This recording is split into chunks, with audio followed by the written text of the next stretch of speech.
નમસ્કાર વિદ્યાર્થી મિત્રો, આજે આપણે ધોરણ 10 વિજ્ઞાન અને ટેકનોલોજીના એક ટોપિકની વાત કરવાના છીએ. જે ટોપિકનું નામ છે પ્રકાશનું પરાવર્તન. પ્રકાશનું જે પરાવર્તન છે એ આપણા ડે ટુ ડે લાઈફની ઘટનાનો એક ભાગ છે. પ્રકાશના પરાવર્તનના લીધે જ આપણે કોઈ પણ વસ્તુને જોઈ શકીએ છીએ. આપણે કોઈ પણ વસ્તુને કઈ રીતે જોઈ શકીએ છીએ તે આપણે જાણીએ છીએ કે કોઈ પણ વસ્તુ ઉપર પ્રકાશનો કિરણો આપાત થાય, આપાત થઈ અને ત્યાંથી પરાવર્તિત થાય અને આપણી આંખમાં જ્યારે પ્રવેશે છે ત્યારે આપણી આંખની અંદર રેટિના પર એનું પ્રતિબિંબ રચાય છે, તો જ આપણે એ વસ્તુને જોઈ શકીએ છીએ. જો પ્રકાશના કિરણોનું પરાવર્તન જ થતું ના હોત તો આપણે એ વસ્તુને કદાપી જોઈ શકત નહીં. તો આપણી રોજિંદા જીવનની જે ઘટનાઓ છે, આપણે કોઈ પણ વસ્તુને જે જોઈ શકીએ છીએ એ કોને આભારી છે? તો એ આ ઘટનાને આભારી છે, પ્રકાશનું પરાવર્તન. બરોબર છે. તો પ્રકાશનું પરાવર્તન કોને કહે છે એની જો આપણે વ્યાખ્યા લખવી હોય તો એની વ્યાખ્યા શું લખવામાં આવશે એ જરા જોજો. તો કોઈ વસ્તુ પર પ્રકાશ આપાત કરતો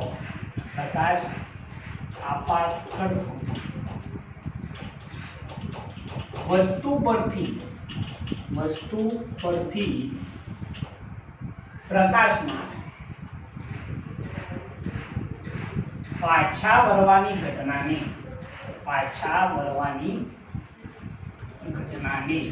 પ્રકાશનું પરાવર્તન કહે છે.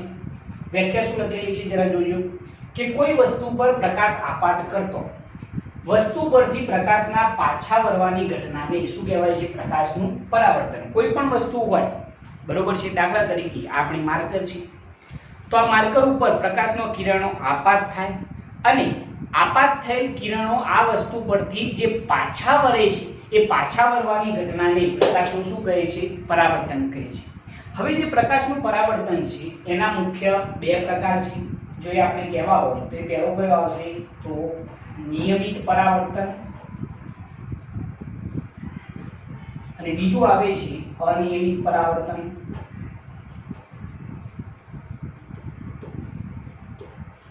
હવે જે નિયમિત પરાવર્તન અને અનિયમિત પરાવર્તન છે એ કોને કહે છે એ જરા આપણે સમજીશું. સૌપ્રથમ જો આપણે નિયમિત પરાવર્તનની વાત કરીએ તો નિયમિત પરાવર્તન કોને કહે છે? તો એના માટે આપણે એવું વિચારવાનું છે કે કોઈ એક સપાટી છે, એ સપાટી લીસી, ચરકતી અને પોલિશ કરેલી સપાટી છે એવું આપણે ધારી લઈએ. તો આ જે સપાટી છે કેવી છે?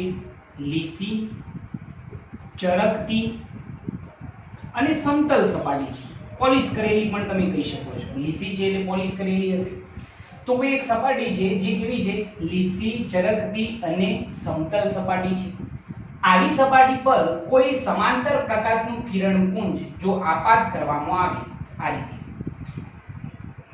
આ રીતે સમાંતર પ્રકાશનું કિરણપુંજ જો આપાત થશે તો પરાવર્તિત કિરણપુંજ એ ચોક્કસ દિશામાં હશે, કંઈક આ રીતે.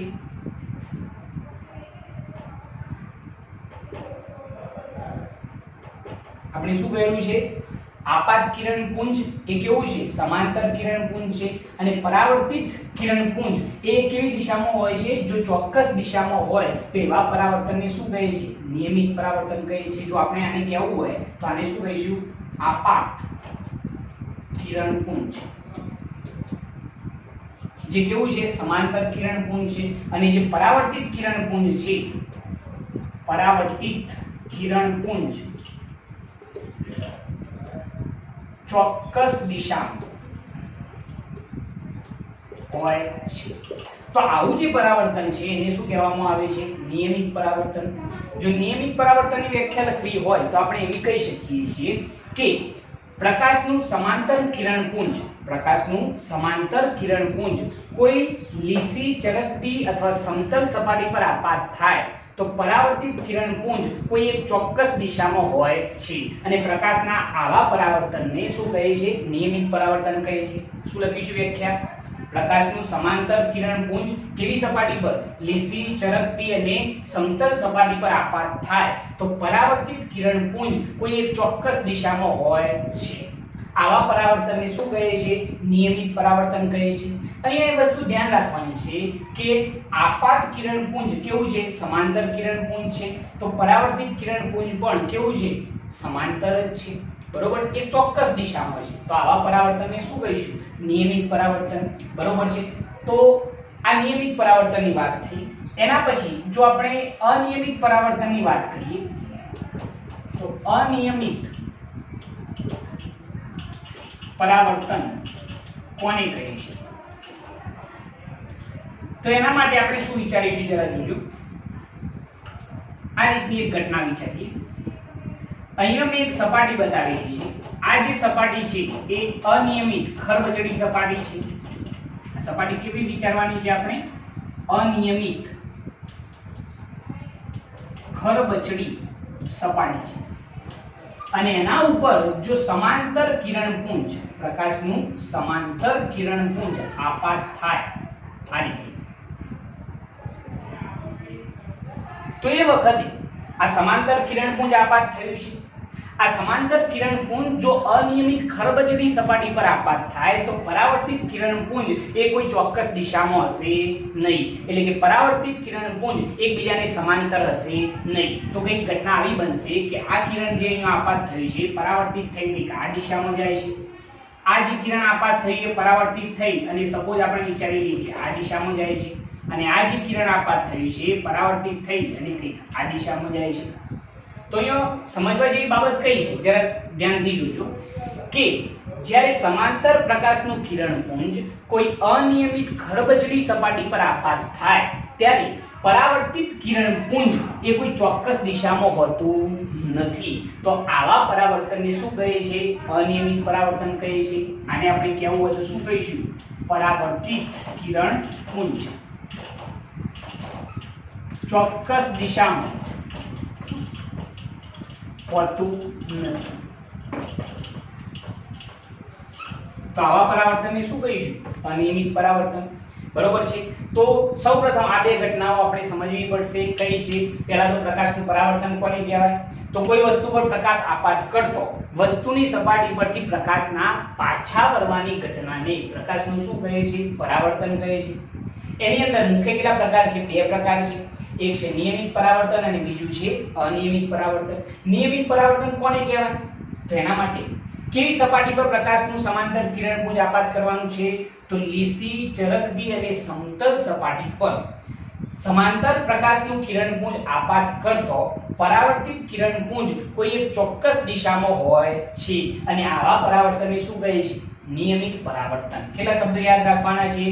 સમાંતર પ્રકાશનું કિરણપુંજ કેવી સપાટી પર? લીસી, ચરકતી અને સમતલ સપાટી પર આપાત થાય તો પરાવર્તિત કિરણપુંજ એ કોઈ એક ચોક્કસ દિશામાં હોય છે. તો આવા પરાવર્તનને શું કહીશું? નિયમિત પરાવર્તન. અને અનિયમિત પરાવર્તન કોને કહેવાય? તો સમાંતર પ્રકાશનું કિરણપુંજ જો અનિયમિત અને ખરબચડી સપાટી પર આપાત થાય તો પરાવર્તિત કિરણપુંજ એ કોઈ ચોક્કસ દિશામાં હોતું નથી. તો આવા પરાવર્તનને શું કહીશું? તો અનિયમિત પરાવર્તન કહે છે. ક્લિયર છે આની વસ્તુ? ઓકે. એના પછી જો નેક્સ્ટ આપણે વાત કરીએ તો એ આવે છે આપાત કોણ અને પરાવર્તન કોણની વ્યાખ્યાઓ. એ જરા આપણે જોઈએ તો એ કઈ રીતે સમજી શકાય છે જરા ધ્યાન રાખજો. તો એના માટે સમજી લો કે હું તમને એમ કહું કે કોઈ એક સમતલ સપાટી છે અને એના ઉપર કોઈ એક પ્રકાશનું કિરણ આપાત થઈ રહ્યું છે. અહીંયા કિરણપુંજ આપણે શબ્દ વાપરેલો છે. આપણે હાલ વાત કરી કે સમાંતર કિરણપુંજ અથવા તો પરાવર્તિત કિરણપુંજ. હવે કિરણપુંજ કોને કહેવાય એ પણ હું તમને કહી દઉં. તો એક જ કિરણ હોય તો એ કિરણ છે, પરંતુ કિરણોનો જો સમૂહ હોય તો એને શું કહેવામાં આવશે? કિરણપુંજ કહેવામાં આવશે. બરોબર છે? ઓકે. હવે આપાત કોણ અને પરાવર્તન કોણની વ્યાખ્યા જોવા માટે આપણે શું વિચારીશું જરા જોજો. સમજી લો કે હું એમ કહી દઉં કે અહીંયા એક આ રીતની સમતલ સપાટી છે. આ જે સમતલ સપાટી છે એ સમતલ સપાટી પર હું એક લંબ દોરી કાઢું છું. આ સમતલ સપાટી પર દોરેલું શું છે? લંબ છે. બરોબર છે. હવે કોઈ એક પ્રકાશનું કિરણ જો આ સપાટી ઉપર આપાત કરવામાં આવે તો આ રીતે આપણે આપાત થતું વિચારીએ. આ રીતની કિરણ આપાત થાય છે. બરોબર છે. જે કિરણ આપાત થતું હોય એને શું કહેવામાં આવશે? આપાત કિરણ. હવે આ સપાટી પર જ્યારે આપાત થાય ત્યારે અહીંયાથી આ કિરણનું શું થવાનું છે? પરાવર્તન થવાનું છે. તો આ જે કિરણ પરાવર્તિત થઈ રહ્યું છે એને કહેવામાં આવશે પરાવર્તિત કિરણ. બરોબર છે? આપાત થાય છે કિરણને શું કહેવાય? આપાત કિરણ. આ જે પરાવર્તિત થાય છે કિરણ કયું છે? પરાવર્તિત કિરણ. ઓકે. અને આ જે લંબ દેખાય છે એ સપાટી પર દોરેલો શું છે? લંબ. સપાટી પર દોરેલ લંબ છે જે સપાટીને હંમેશા 90 અંશના ખૂણે આવશે. બરોબર છે? તો આપાત કિરણ, આ પરાવર્તિત કિરણ અને આ સપાટી પર દોરેલો લંબ છે. ઓકે. હવે જરા જોજો કે સૌપ્રથમ જો હું તમને એમ કહું કે આપાત કોણની વ્યાખ્યા શું થશે, જરા જોજો. તો આપાત કોણ કોને કહેવાય? જરા જોજો કે આપાત કિરણે આપાત બિંદુએ, આ જે બિંદુ દેખાય છે O, એ આપણું કયું બિંદુ છે? આપાત બિંદુ છે. ફરીથી, આપાત કિરણે આપાત બિંદુએ સપાટી પર દોરેલા લંબ સાથે બનાવેલા ખૂણાને શું કહેવામાં આવે છે? આપાત કોણ કહે છે. તો આ જે I દેખાય છે એને શું કહેવામાં આવે છે? આપાત કોણ. તો આ જે I ખૂણો છે એને આપણે કહીશું આપાત કોણ. ઇનિશિયલ એંગલ જેને કહેવામાં આવે છે. જો આપાત કિરણ હોય તો એને શું કહેવામાં આવશે? Initial rays. બરોબર છે? આ ઇનિશિયલ એંગલ છે એનો સંકેત છે I. વ્યાખ્યા શું થશે જરા જોજો કે આપાત કિરણે આપાત બિંદુએ દોરેલ લંબ સાથે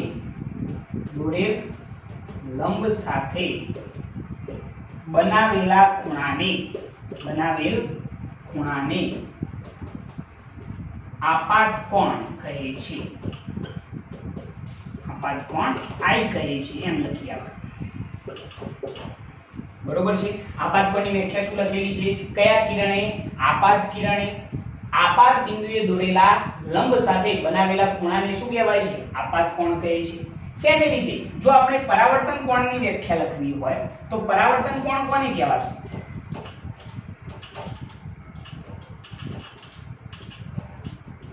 રિફ્લેક્ટિવ એંગલ જેને કહેવામાં આવે છે એ જરા જોજો. તો કયા કિરણે? પરાવર્તિત કિરણે આપાત બિંદુએ દોરેલા લંબ સાથે બનાવેલા ખૂણાને શું કહેવામાં આવે છે? પરાવર્તન કોણ કહે છે. આ જે R લખેલો છે એને શું કહેવામાં આવશે? પરાવર્તન કોણ. બરોબર છે? તો પરાવર્તન કોણની વ્યાખ્યા શું લખીશું? તો કયા કિરણે? પરાવર્તિત કિરણે આપાત બિંદુએ દોરેલા લંબ સાથે બનાવેલ ખૂણાને પરાવર્તન કોણ કહે છે. વ્યાખ્યા બરોબર યાદ રાખવાની છે આપણે કે કયા કિરણે? પરાવર્તિત કિરણે આપાત બિંદુએ દોરેલા લંબ સાથે બનાવેલા ખૂણાને શું કહેવાય છે? પરાવર્તન કોણ કહે છે. તો આ બે વ્યાખ્યાઓ થઈ ગઈ. બરોબર છે? પહેલી કઈ છે? આપાત કોણ અને બીજી કઈ છે? પરાવર્તન કોણ. બંને વ્યાખ્યાઓ યાદ રાખીશું. પહેલી કઈ? આપાત કોણની વ્યાખ્યા શું? કયા કિરણે? આપાત કિરણે આપાત બિંદુએ દોરેલા લંબ સાથે બનાવેલા ખૂણાને શું કહેવાશે? આપાત કોણ. બીજી વ્યાખ્યા, પરાવર્તિત કિરણે આપાત બિંદુએ દોરેલા લંબ સાથે બનાવેલા ખૂણાને શું કહેવાશે? પરાવર્તન કોણ. તો આ રીતે બંને વ્યાખ્યાઓ આપણે સરળતાથી સમજી શકીએ છીએ.